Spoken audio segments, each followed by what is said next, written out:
Hello, আসসালামু আলাইকুম। আলহামদুলিল্লাহ, আমি ভালো আছি। তোমরা কেমন আছো সবাই? আমি আজকে সকাল থেকে আমার অফিসের ম্যানেজার আমাকে বলছে যে 3:30 আমার এখানে একটা প্রোগ্রাম আছে, স্টুডেন্টরা আসবে, কথা বলতে হবে। So, আমি তখন থেকে মেন্টালি রেডি ছিলাম। আসলে স্টুডেন্ট আর আমি হচ্ছে একই, মানে কয়েনের এই পাশ আর ওই পাশ, উল্টাইলে মানে ফ্লিপ করলে যাই পড়ুক না কেন, হয় আমি হব অথবা স্টুডেন্ট হবে। আমি নিজেকে ওই জায়গাটাতেই সবসময় কল্পনা করি। আর তোমরা আজকে এত কষ্ট করে বিভিন্ন জায়গা থেকে এখানে এসছো কিছু নিয়ে যাওয়ার জন্য এবং একটু এনজয় করার জন্য। আর এখানে আমি কিছু সিনিয়র অনেককে দেখতে পাচ্ছি, এবং সবাইকে আমার সালাম। আর এখানে স্টুডেন্ট যারা আছো, আমি শুনেছি যে এখানে এসএসসি এবং এইচএসসি লেভেলের স্টুডেন্ট, রাইট? এখানে অনেকে আমার ভিকারুন্নেস স্যার আছে। এখানে ভিকারুন্নেস স্যার কারা কারা আছো? আচ্ছা, হলিক্রস এনিওয়ান? ওকে, আচ্ছা, একজন বা আরো আছে।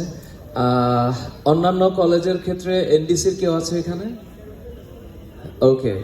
আর বাকিরা যারা বিভিন্ন কলেজের আছো, সবার আসলে নামটা ওইভাবে নিতে পারছি না আমি, বাট আমি যতটুকু জানি তোমরা ইন্টারমিডিয়েট লেভেলে আছো এবং এসএসসি লেভেলে আছো। আমি কিছুদিন আগে এআইইউবির একটা প্রোগ্রামে গিয়েছিলাম। তো সেখানকার একজন সিনিয়র অ্যাসোসিয়েট প্রফেসরের সাথে বসে লাঞ্চ করার সৌভাগ্য হয়েছে। তো কথায় কথায় উনি এমন কিছু জীবন আদর্শ আমাদের সামনে তুলে ধরেছে। আপনারা যারা উপরে আছেন, আমরা আমাদের দেশে আমরা লেখাপড়াটাকে কোনো না কোনোভাবে এনজয়মেন্টের জায়গায় নিতে পারছি না। এটা হচ্ছে আমাদের সবচেয়ে বড় ব্যর্থতা। আমি আজকে একটু ভারী কথা আমার আসবে, কারণ আমি সকাল থেকে এটা নিয়ে খুব চিন্তা করতেছি। গতদিন এওবির একটা প্রোগ্রামে গিয়েছিলাম স্পিকার হিসাবে।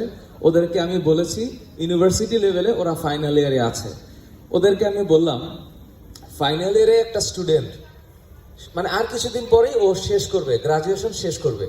তো গ্র্যাড শেষ করার পর একটা গ্র্যাড স্টুডেন্টের মাথায় একটা ক্যাপ পরায় দিয়ে একটা কনভোকেশন হয় না?